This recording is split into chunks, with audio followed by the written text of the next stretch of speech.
I've worked on this piece of legislation for about 5 years with Representative Morgan Griffith from Ohio or from Virginia. And it's really important that we got this done because we've seen fentanyl poisoning in this country on the rise. We had probably about 325,000 people die from fentanyl poisoning just in the last 5 years alone. And these drugs are coming in from the cartels in Mexico that are receiving the chemicals from communist China. And so we've got to do something.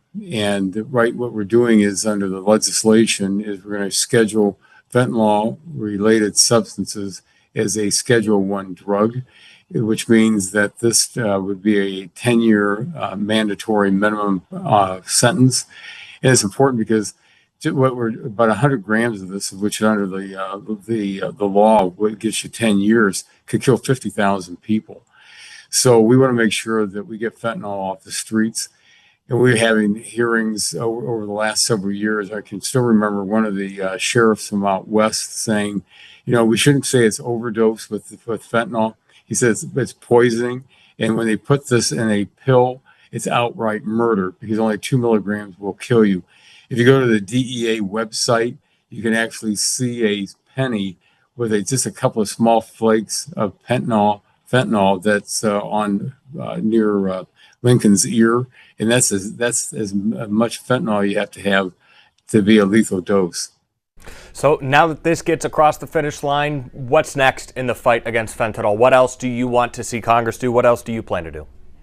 Well, first of all, we want to make sure it doesn't cross the border. We know that in the past administration with President Biden, it was pretty much of an open border. The Border Patrol, instead of doing what they wanted to do, was patrol that border. We're really processing people 24 hours a day, so they couldn't be out there patrolling. So a couple of things. It's going to give the Border Patrol the ability to be out there watching the border, making sure it's not being shipped across, surreptitiously.